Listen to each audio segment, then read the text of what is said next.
Hello guys, welcome back to the channel. I hope you're doing well. Today we are going to have a look at another absolute bargain buy. I'm actually over the moon with this car. I think this car looks so much more money than what I've paid for it that I can't really go wrong. I think it's a pretty impressive little car actually. So let's spin the camera around and have a look what we've bought. So this is a 2011 Mitsubishi ASX4.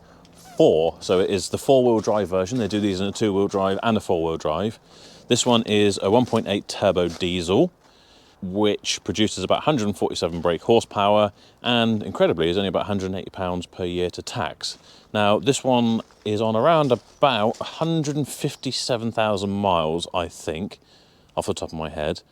But considering that, I think it looks in pretty good condition, and I haven't even said the best part, have I? £1,600 is what I've paid for this. We're in that area. Might have been 1650, 1620, I can't remember exactly, but £1,400 plus fees for this. Look at it. What a car that is. It's really nicely equipped. It's a 4x4, it's diesel. What more do you want? It's got half a year's MOT, I think. So, yeah, so far, very pleased with this one. Let's have a look at the outside. See what's going on there. Wheels have got some corrosion and, you know, they're not in their best. They look better for a clean up, a lot of brake dust and stuff on there. But we've got a Pirelli tyre here with absolute stacks of tread, practically brand new. So what is that? A Pirelli Scorpion Verde. Down this side of the car, there's only one thing that's really jumping out, which is this sort of stiletto style dink there. Nothing really to worry about particularly. Again, rear wheel, some corrosion, but another practically new looking Pirelli on there. Come around the back, all still looks good. So we've got parking sensors, bit of a crack in that light, not the end of the world. We are starting to see a bit of corrosion coming here. This is a Japanese car after all, I suppose, which is not ideal, but doesn't really detract from it at this sort of price and from this distance. Yeah, a little scuff there, but I think that would probably polish out if you wanted to go that far. Okay, so looks pretty good this side too. It's starting to look like we might have a full matching set of Pirellis on here. Again, a real good chunk of tread on there. 6-7 mil maybe. Damage wise, we've got a couple of parking marks there, that one being the worst one. Could benefit from a little touch up really. And a couple of little dings around the fuel cap, the marks from where they've handled the keys when they're doing the fuel cap, but nothing drastic, nothing out of the way for a 12-year-old car on 157,000 miles.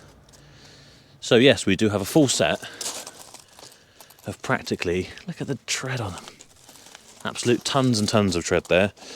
Yeah, Pirelli Scorpion Verdes all the way around. A minor scuff there, but again, that will most definitely polish out. We'll definitely do that because it will make a big difference.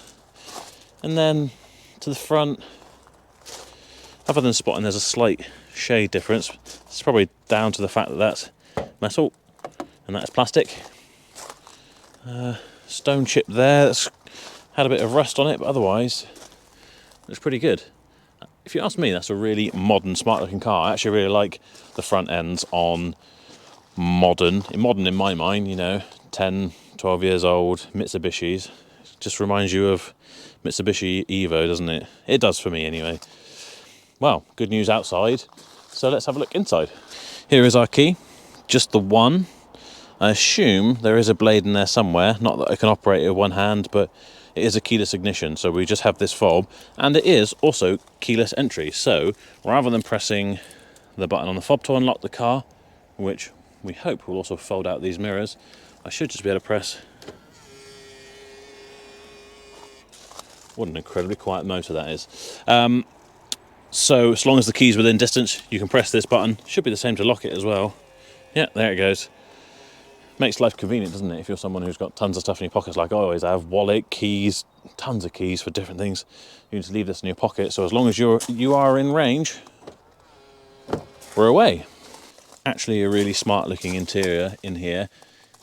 A bit of a contradiction, although it's very dirty here in the passenger footwell. It's actually quite clean in here. There's not tons of rubbish everywhere. If I lean over into the passenger side, you can see someone's taken some time to clean it. It certainly wants a good clean out, get all the bits of crap and detritus out of it. But yeah, it's not. This isn't a car that's been horrendously abused. There's a lot of life left in this. Let's have a look at the driver's seat, because that's usually where you could tell, you know, the mileage shows on the driver's seat.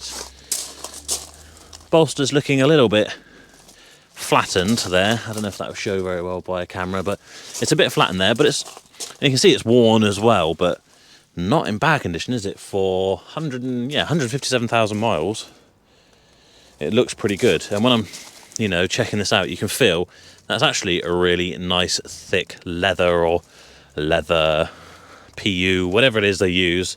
It's nice and thick. It's not a cheap rubbish material that has a lot of play and suppleness to it. It's very comfortable in here, actually. Yeah, these seats are very nicely cushioned, and as I say, the leather, whatever it actually is very supple. We've got quite a nice steering wheel in here. It looks, I wouldn't say modern. It reminds me of being in a Mitsubishi L200 pickup truck, really. But, you know, that's not the end of the world. It's not the most modern looking thing, but we have got cruise control. We've got controls for the radio, volume, etc. and our telephone controls down here. So you've got pretty much everything you could want, really. This being the four-wheel drive, so you have selectable, electronically selectable two-wheel drive, four-wheel drive, and a diff lock as well. So should be reasonably capable off-road should you need it to. Should you want to park on the grass at wherever it is, the kids' school, you should be able to get off without too much trouble. We've got decent tyres on there with decent tread. You can put it into four-wheel drive if you really needed it. Put it into lock for extra grip. We have climate control, which obviously air conditioning, etc. They have changed the radio for this Kenwood system, which is not the most modern in the world. In fact, let's turn the ignition on. And hopefully I can show you that then. No. Here we go.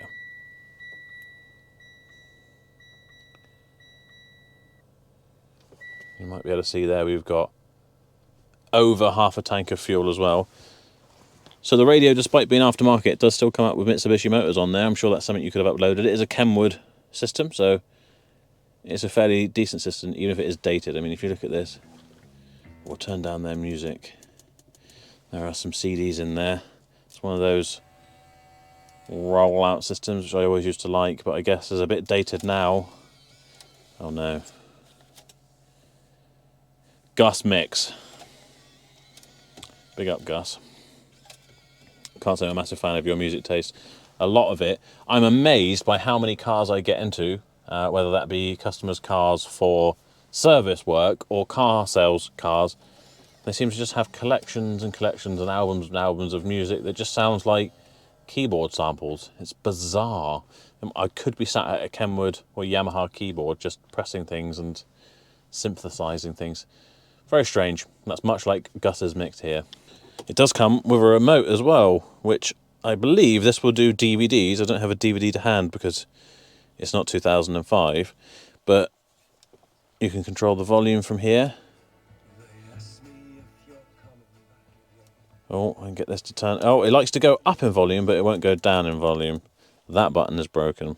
Hopefully we don't get a copyright strike there. But yes, you've got a remote, so if you wanted your kids or someone in the back to have control over your radio, you could do that. Sounds like a nightmare. It's a 6-speed manual gearbox, which is actually quite decent. Seems to drive very nicely. I didn't think to start off with that we had heated seats, but we do. They are just tucked in here, which is a bonus. I haven't tested these out. When we get out on the road, I will test that out. Then we've got a twin centre armrest. Shows you the age of the stereo system because it's got the original iPod connector, along with auxiliary connectors, which I don't know whether they'll work or not with this new system. cigarette lighter, and then how do we open the top? And you got a little storage compartment there for your change as well, and whatever was meant to stow in there originally, maybe a phone or something. Have a quick look in the glove box, see what paperwork we've got. So, trying to give any names away. We have got the original owner's manual, a folder here, a service book. Let's have a look in here. Okay, so what have we got? 2, 4, 6, 7 stamps by the looks of it. Mitsubishi, Maybury Garage. When was our last one? 2015, 2016. And then it looks like we got some invoices as well, which I'll try and do off camera. 125,000 miles in 2021. And yeah, that seems like it in the sense of servicing. Well, we also had a service here in 2022, September, so I wonder what mileage that was, if it says. Does it say the mileage on here anywhere? No. I always find that incredibly frustrating.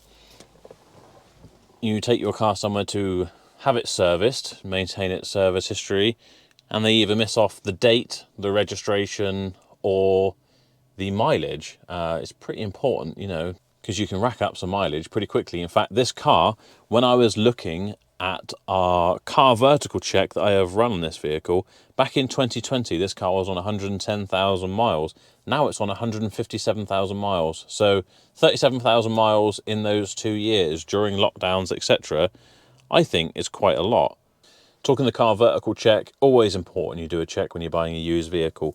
If you want to use car vertical, there is a link in the description. You can use that and get 10% off, or use the code SHIFTING when you check out, and you'll also get a discount, which will help the channel out as well. So looking through our report here, we've got 4 green ticks for mileage, theft, accidents and finance.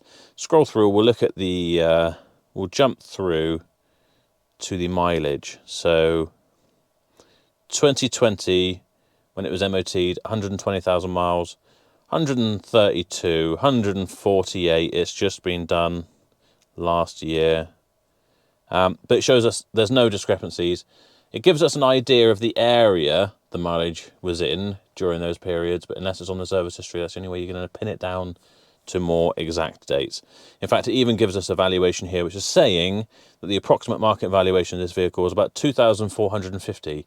So we are already quids in. Fact, it says when the seller is a company, 3,669. Don't know exactly how accurate that is. It's pretty good, but I think this is probably about 3,000 to sell. I think being sensible, maybe more though, because I mean it is so far in incredibly good condition.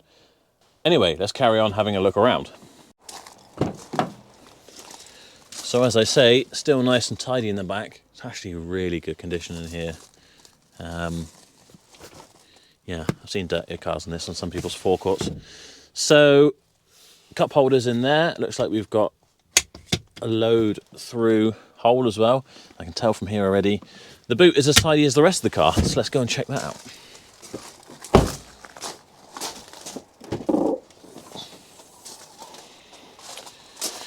Well, pretty good in here anyway. We've still got the parcel shelf. That's always good. Lift this up. We have got our air pump, our tyre foam kit, which is probably well and truly out of date. In fact, that's empty. They have used that at some point. We have got locking wheel nut stuff, tow eye, and our jack. So nice to see all of that stuff is still in there. And you've got a very decent sized boot there. Quite impressive, really. Right, let's have a look under the engine and see what this 1.8 diesel looks like. Right, finally found the release catch and put the bonnet stay up. I feel like it should now be a legal requirement to have gas struts. How much more can it possibly cost? Rather than having to manually lift it up and find a little arm, just have a gas strut. Anyway, here is our engine. All looks nice and clean under here as well. Can't tell you too much about the battery. I can't even see a maker's name on that, so whether that's original or not, I don't know. Slightly rusty top mount. but nothing to worry about, just cosmetic. Yeah, everything looks pretty good actually. Coolant looks good.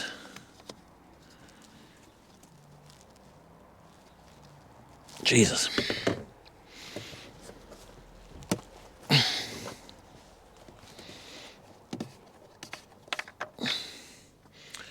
No signs of anything obvious there. All looking good. We'd hope so as well with the way it's been serviced.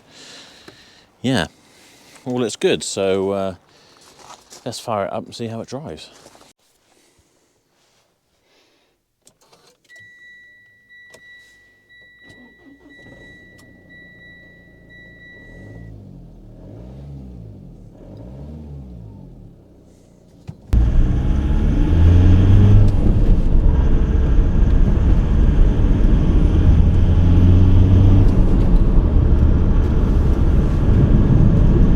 Well, it does feel a little bit agricultural. I guess that's to be expected from a Mitsubishi. And I wouldn't say it's necessarily agricultural in a bad way, but, you know, the engine... Not that any four-cylinder turbo diesel engine is particularly smooth sounding, but this is definitely up there, sounding like it's a pickup truck or something. It handles very well. It's quite firm, and I think most of your comfort from the ride in this is coming from the seats more than anything else. Steering is very light, and it's not the most connected in the world, but you know, this isn't a racing car, this isn't a Range Rover, and I guess that's not why you're buying it. But as far as crossover SUV type things go, you know, this isn't a Volkswagen Tiguan, for example. It doesn't drive like a Golf.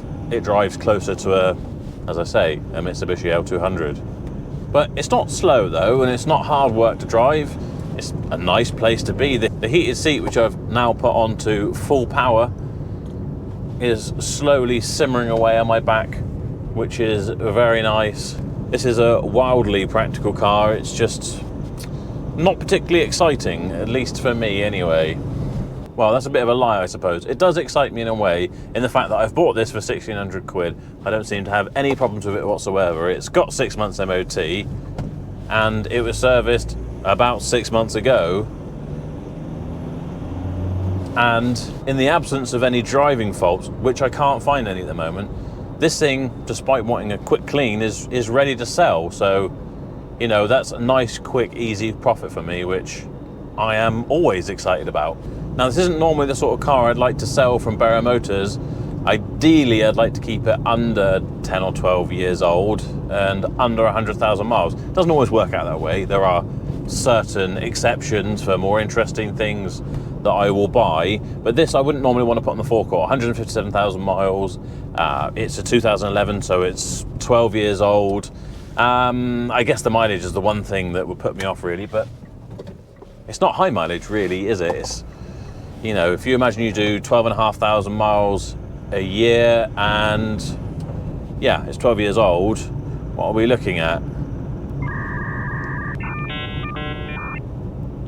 But I am finding it quite hard to source stock that I would normally stock at the right price and in the right condition. The market is going crazy. So much of there being a recession and a crash coming, and car dealers are all going to be going under and whatever. I don't see any signs of crazy pricing slowing down at the moment. So trying to buy things from auction, they are still strong prices, and everyone is still very much competing strongly for them, even on old crap I wouldn't even consider owning. So yeah, this actually is a lot better condition than I was expecting, and I am quite tempted to stick it on the forecourt and fill a space, get another sale in the books for Barrow Motors. I mean, it all comes under the same set of books, but I'd rather have this on the forecourt. It's a nice looking thing. It drives nice. It's a Mitsubishi. I don't really have any reliability or warranty type issues to worry about. So in the absence of something more suitable for the forecourt, I think I'm going to pinch this from the other half's trade site and yeah, stick it on the forecourt. She might not thank me, but I think it's worthy of being there, and I might even put the price up a little bit. I think we're going to do this for about 3,000 from the sort of part exchange to clear site, but maybe I'll try my luck at 3.5. If it doesn't sell, then so be it. When, you know, stock's hard to come by, it doesn't really hurt as much to sit on stock for as long and try and get a little bit more profit out of them. At least that's my view. Despite the mileage and the age, we could still finance this for you. Rates, you know, dependent on yourself. But once it's on the website, you will be able to go on there and make a finance application. We use Close Brothers Motor Finance, who will finance older and higher mileage cars, where a lot of other lenders won't. Although we work with others, Close Brothers are most definitely the best for older cars with a good value still. So yeah, there's no real reason not to sell this from the forecourt really. We can finance it, we'll warrant it, and if you wanted a part exchange, being the owners of carsboughtformore.com, we will certainly offer you a very, very good part exchange valuation. So yeah, keep an eye out for it, I suppose. As a side note, I never really started filming for this channel with the idea of trying to sell cars to the viewers. That's not really the way I'm going, but the more I talk with people and people from in the industry, such as our finance providers, warranty providers, etc. Of course, everyone wants to get their message out there. Let me know in the comments whether you would like me to go in more detail about certain cars, how much it would cost to finance, who would finance it, and how finance deals work, and why sometimes I think financing is, you know, the better option over paying cash. Basically more in-depth details about the actual purchase of a car from ourselves, what we can offer, and how we could help you with financing these. If you would like to see that in videos, if you'd like to see videos where I come out and say, hey, here's a BMW 430D that we've got, it's incredible value because it's 100,000 miles, and that puts some people off. It doesn't put us off. There's no reason to, because we can still finance it, and it would be in the region of this price, and we could warrant it for X amount of time, and these are the 50-point checks we do, etc., etc. I'd almost do a massive sales pitch on you, and let me know. If that's what you want, that's what I'll do. That wasn't exactly what I intended to set out to do. It's more just kind of sharing what I do and try and put a video out before they sell, but I do get people messaging me wanting to buy vehicles, so let me know, I'm all ears. So there you have it, a good buy, I think. All the signs point towards this having been a sensible buy anyway, so I am very happy. As always, if you're looking to sell your car, please visit carsboughtformore.com. If you need a car history check, check out the link in the description, get 10% off your car vertical check. If you've enjoyed the video, please leave it a like. If you're new here and you haven't subscribed, please do so. If you are not new here and you're watching again, thank you for continuing to watch the channel, and I'll see you next time.